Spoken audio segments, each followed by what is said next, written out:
At my son's birthday party, he was smiling, laughing, tearing open his presents like it was the best day of his life, and I let myself believe it would stay that way. Then she walked over. Didn't celebrate, didn't join, just looked inside the boxes like she was checking for something, her face tightening with every second. "This," she said, loud enough for everyone to hear, and before I could react, she picked them up and threw them straight into the trash. "Just cheap toys." The room went silent, my son froze, and somewhere behind me, a few people laughed like they didn't know where to look. My parents said nothing. No one stopped her. And I didn't make a scene, I just took my son's hand and walked out, because something about the way she did it felt too precise to be anger. That night, I stayed quiet. But by morning, her phone wouldn't stop ringing.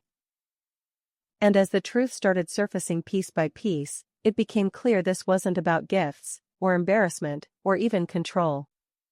It was about something she had already set in motion, something she thought I'd never uncover, until one small mistake slipped through, and everything began to unravel. The moment my son tore open the first box, I knew something was off. Not because of him. He was glowing, sitting cross-legged on the floor, laughing too loudly, holding up a toy like it was the best thing he'd ever seen. But behind him, near the kitchen counter, my mother froze mid-sentence when she saw what was inside the wrapping paper. Her smile didn't drop, it just stalled. Like she was waiting for something to go wrong. I ignored it. I had spent weeks planning this party, keeping it small but warm, making sure every detail felt right. My son deserved one day where everything felt easy. "Open the blue one," someone called out, and he did, ripping through the paper, grinning wider with every second. Kids leaned in. Phones came out. Laughter filled the room. Then my sister stepped forward. She didn't rush. She didn't smile either. Just walked straight through the group, heels tapping slow against the floor, eyes locked on the pile of opened boxes like she was inspecting something that didn't belong. She crouched beside him without asking. Picked up one toy. Turned it over. Another one. Then another. I noticed my husband shift beside me, like he was about to say something, but he didn't. His hand tightened around his glass, then loosened again. "This," she said, loud enough to cut through the room. Everything stopped. My son blinked, still holding a toy in his hands. My sister gave a small laugh, sharp, dismissive, and looked around like she expected agreement. "This is what you got him?" No one answered. I took a step forward, but she didn't even look at me.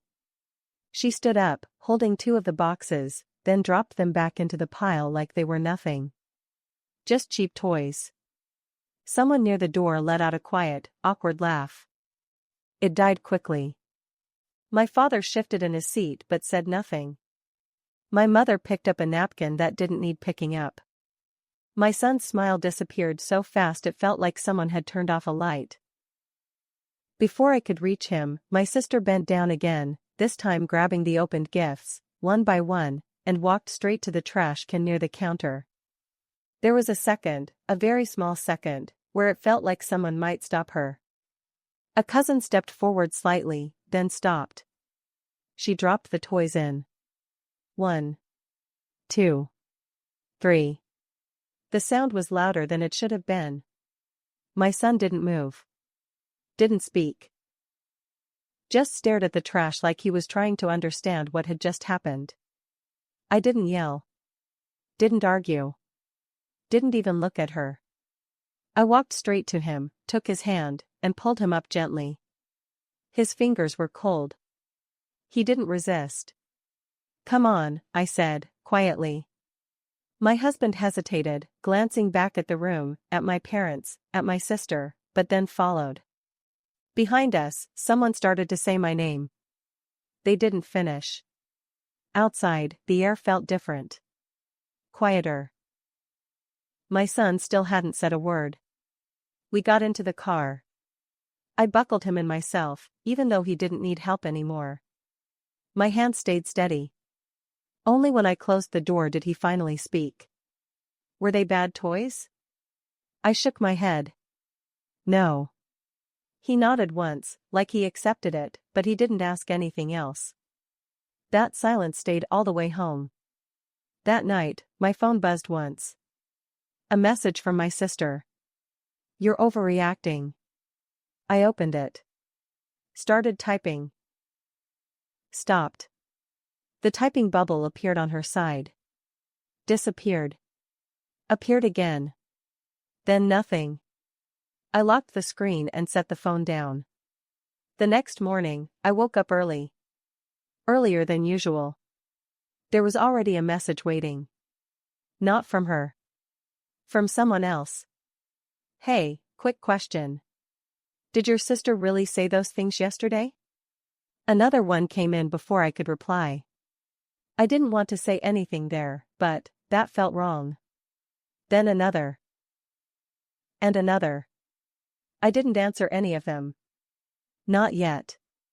Instead, I walked into the kitchen, poured myself coffee, and sat down at the table. My husband leaned against the doorway, watching me. "You're not letting this go, are you?" I looked at him. "No." He nodded slowly, like he expected that answer, but there was a pause before he spoke again. "You noticed it too, right?" "Noticed what?" He hesitated. Then said, "The timing." I didn't respond. But I had noticed. Because out of everything that happened yesterday, it wasn't just what she did. It was when she chose to do it. And who was watching when she did. The messages didn't stop. By the time I finished my coffee, my phone was face down on the table, vibrating every few seconds like it couldn't catch its breath. I didn't rush to read them. I let them stack.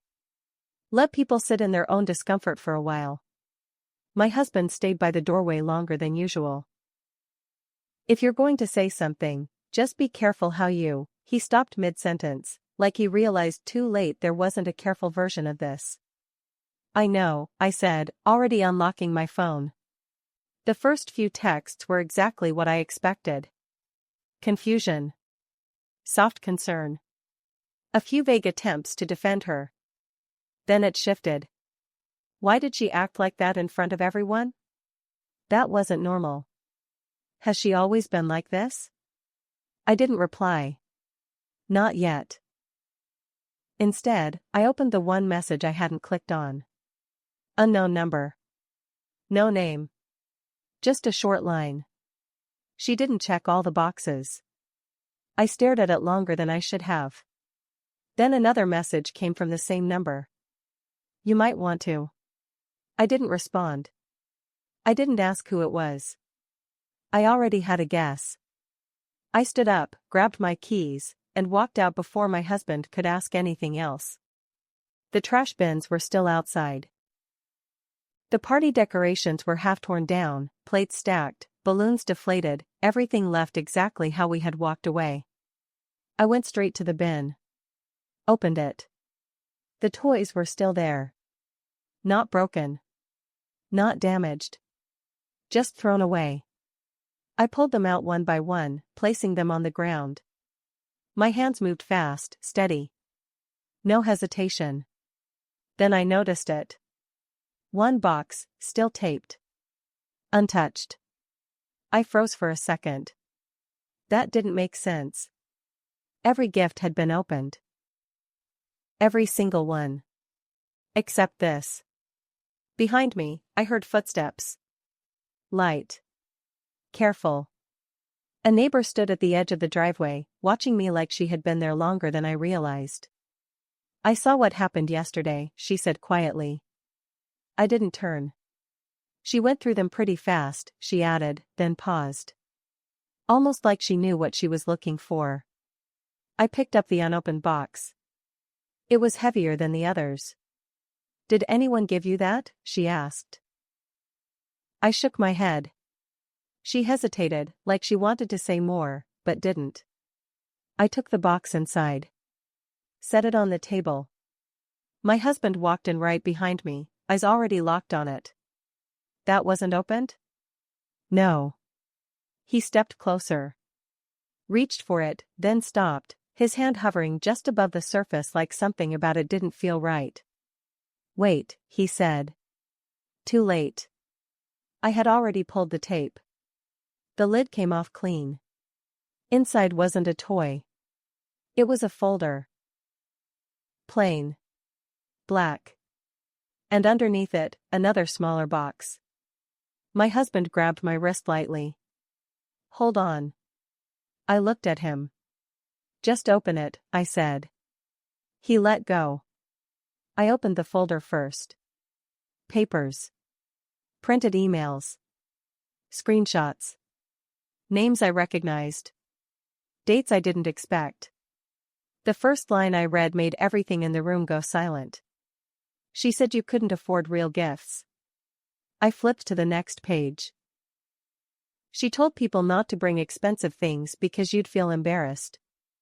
Another page. She said you asked her to manage expectations. My husband leaned closer. "That's not. I never said any of that." He nodded slowly, jaw tightening. There were more. Messages sent from her number. Group chats I wasn't part of. Private conversations where she positioned herself as the one fixing things. And then I saw the timestamps. All from the last 2 weeks. Right before the party. She planned this, I said. My husband didn't respond immediately. He picked up one page, reading it again, slower this time. This isn't just talking. This is controlling everything before it even happened. I reached for the smaller box. Opened it. Inside was a receipt. Folded. Crisp. And underneath it, one item. Not a toy. Something much more expensive. Branded. New. Untouched. I stared at it. Then back at the receipt. Paid by her. My name written under recipient. My husband exhaled sharply. She bought this? And made sure no one else did, I said. The room felt tighter. Like the walls had shifted. She wanted this to happen exactly like it did, he added. I didn't answer. Because something still didn't add up. Why throw everything away, if this was still here? My phone buzzed again. Same unknown number. You're getting close. I picked it up immediately this time. Who is this? The reply came faster than before. Someone who heard her before you did. A pause.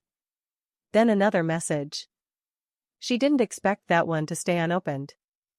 I looked at the box again. Then at the folder. Then back at my husband. She missed something, I said. He nodded. But that's not the whole thing, he added quietly. I looked at him. What do you mean? He hesitated. Then pulled out his own phone.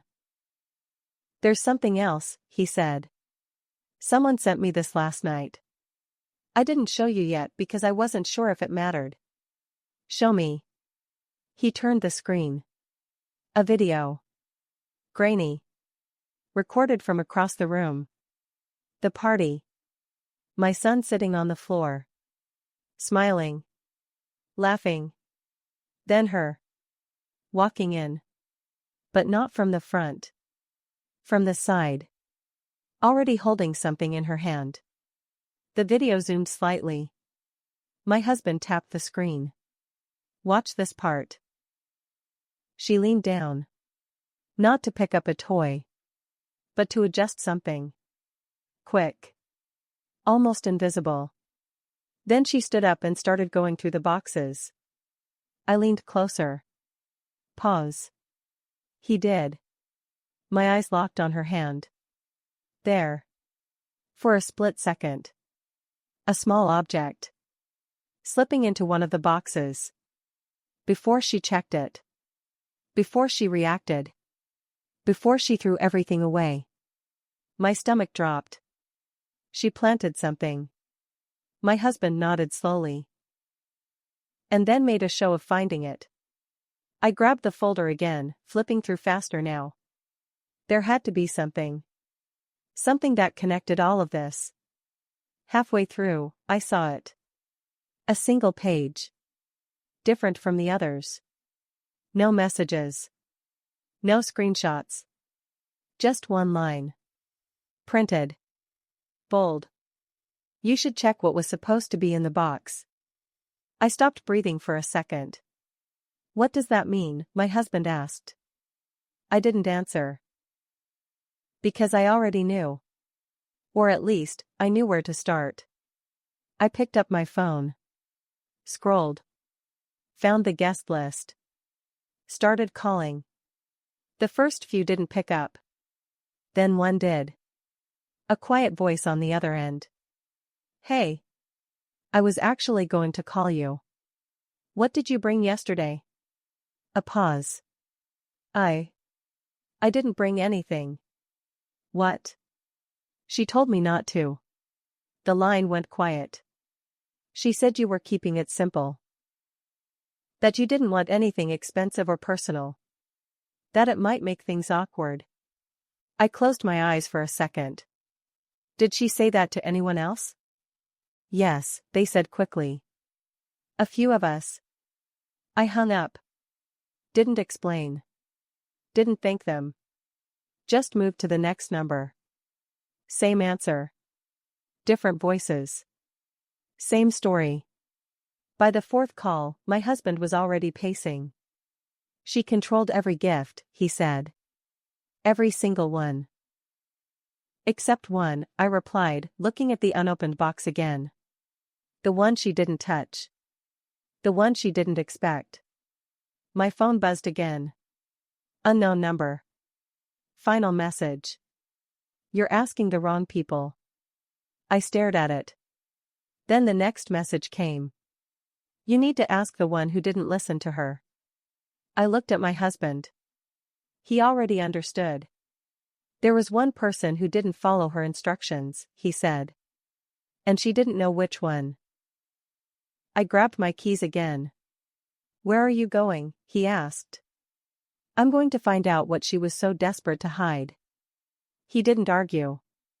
Just followed. We drove in silence. The name came to me halfway there. The only person who had looked confused when the gifts were opened. The only one who didn't laugh. Didn't react.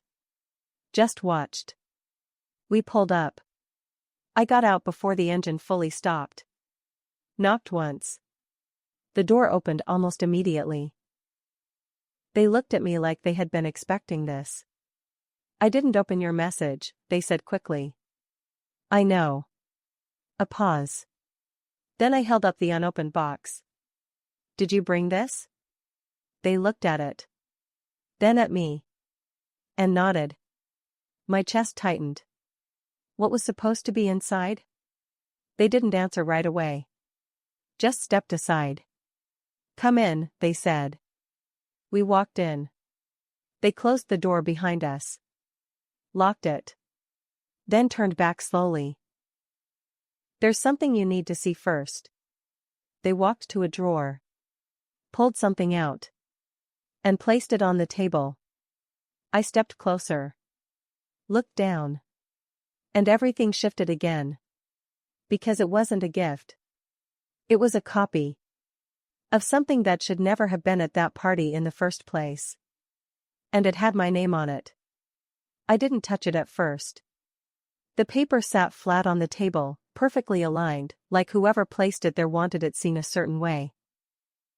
My name was printed across the top in clean, official text. Not handwritten. Not casual. Something formal. Something that didn't belong anywhere near a child's birthday party. My husband stepped closer, but didn't reach for it. What is that? I already knew. I picked it up. Read the first line. Then the second. Then I stopped. Because it wasn't just a document. It was a complaint. Filed. Against me. Anonymous, but not really. Every line inside it was familiar. Phrases I had heard before. Accusations that sounded rehearsed. She was preparing this, I said quietly. The person across from me nodded once. She asked me to hold on to it. I looked up. She said it was important and that she didn't trust leaving it anywhere else. My husband's voice dropped. And you didn't question it? I did, they answered. That's why I copied it. They tapped the table. The version in my hand. That's the copy. The original was supposed to be presented. Presented where? I asked. They hesitated for a second. Then said it. At the party. The room went still. She wanted people to see it, I said. Not just see it, they replied. React to it. My grip tightened slightly around the paper. So the gifts, the comments, that was all to set it up. They nodded. She was building a moment. I exhaled slowly. She planted something in the boxes, my husband added, stepping in now. We saw it. Their expression shifted. Not surprised. Then you're missing one part, they said. What part? They walked over, picked up their phone, and scrolled through something quickly before turning the screen toward me. Another video. Different angle. Closer. Clearer. This time, there was no confusion. She wasn't just slipping something into a box. She was switching it. Replacing what was inside with something else. Then later, reacting to what she had already placed there. She needed a reason, I said. A reason for what? I looked down at the complaint in my hand. For this. My husband's jaw tightened. She was going to pull this out in front of everyone. After making it look like I couldn't even handle a birthday party properly. The person across from us didn't speak. They didn't need to. It was already clear. She wanted people to believe I was unstable, I continued. Irresponsible. And then show them proof, my husband finished. I placed the document back on the table. Carefully. Flat. Like I wasn't giving it any more weight than it deserved. She didn't get the chance, I said. No, they replied. Because she didn't expect one gift to stay unopened. That same gap. That same mistake. The one thing she didn't control. I picked up the copy again. Folded it once. Then handed it to my husband. We're done reacting, I said. He nodded. What's the plan? I didn't hesitate. We finish what she started. The drive back felt shorter. Sharper. Everything had a place now. Every detail connected. No confusion left. Just direction. When we walked in, my phone was still buzzing. Missed calls. Voicemails. New messages. I ignored all of them. Instead, I opened one thread. The family group. Dozens of names. People who had been there. People who had heard. People who had already started asking questions. I didn't type immediately. I uploaded first. The video. Then the second one. Then the screenshots from the folder. Then one more file. The copy. I paused for exactly 1 second. Then pressed send. The messages came instantly. What is this? Is this real? Wait, she did that? Someone started typing. Stopped. Then another. I need to call. Then nothing. A message popped up from my sister. Take that down. Another one right after. You don't understand what you're doing. I didn't respond. Didn't delete anything. Didn't even open her thread again. My husband leaned against the counter, watching the screen. She's trying to call you. I know. Are you going to answer? No. Another message came through. From my parents. Please come over. I looked at it. Then locked the phone. We're going, I said. The house felt different the moment we walked in. Quieter. Not peaceful. Just heavy. My mother stood near the kitchen, hands clasped too tightly. My father was by the window, but this time he turned as soon as he saw me. Irene, he started, then stopped, like he wasn't sure how to continue. I didn't help him. I walked in, placed my phone on the table, screen facing up. "You've seen it," I said. They both nodded. My mother's voice broke slightly. She said, "It's not what it looks like." "It's exactly what it looks like." My father took a step forward. "We need to talk to her first." "You should." He hesitated. "And you?" "I'm not waiting." That landed hard.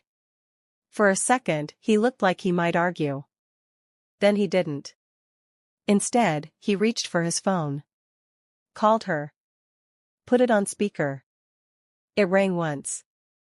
Twice. Then she picked up. "Dad, I was just about to." "We saw everything." Silence. Not long. But enough. "It's not complete," she said quickly. "They're taking things out of context." My father didn't respond right away. He just stood there. Listening. Then slowly, he sat down. Like something inside him had finally given way. "You planted things," he said. "No, You lied to people before they even arrived." "That's not." "You filed something against your own sister." "I had reasons." "For what?" No answer. Just breathing on the other end. My mother stepped closer to the table, gripping the edge. "Why would you do this?" "I was trying to protect the family." That was it. That was her line. I didn't move. Didn't speak. Just let it sit there. My father exhaled slowly. "You're done," he said. "What?" "You're done speaking for this family." "Dad." "Stop." His voice didn't rise. Didn't shake. It just ended things. Clean. Sharp. "You don't call anyone. You don't explain anything. You don't fix this." The line went quiet. Then she tried again. "You can't just." "I already did." He ended the call. Set the phone down. Didn't look at it again. My mother covered her mouth. Didn't cry. Didn't move. Just stood there. I picked up my phone. Checked the group again. The tone had shifted. People weren't asking anymore. They were responding. I saw her do it now. She told me not to bring anything valuable. "This is not okay."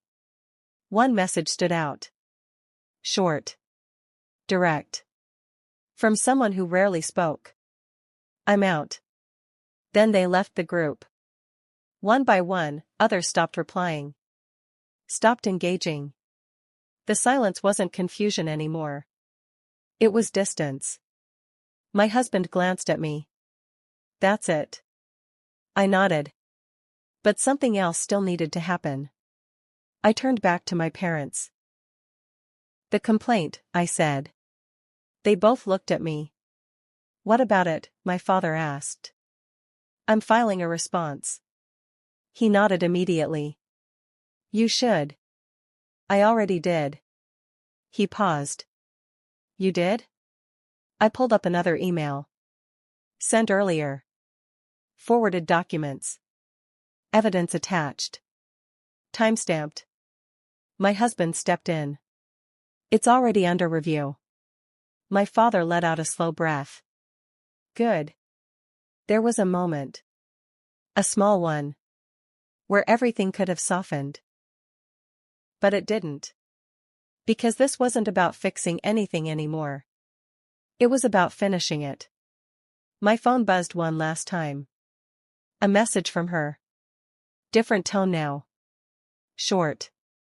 No anger. No defense. "Can we talk?" I read it. Then locked the screen. My husband looked at me. You're not going to? No. I picked up my keys. My parents watched me. Neither of them tried to stop me this time. That mattered. At the door, my father spoke again. Irene. I paused. Didn't turn. You didn't raise your voice once. I didn't answer. I stepped outside. Closed the door behind me. Got into the car. My husband started the engine. We drove. No rush. No noise. Just movement. My phone stayed silent. And for the first time since the party, everything was exactly where it should be. Because she didn't lose control in one moment. She lost it in every single one she tried to control. And this time, there was nothing left for her to throw away.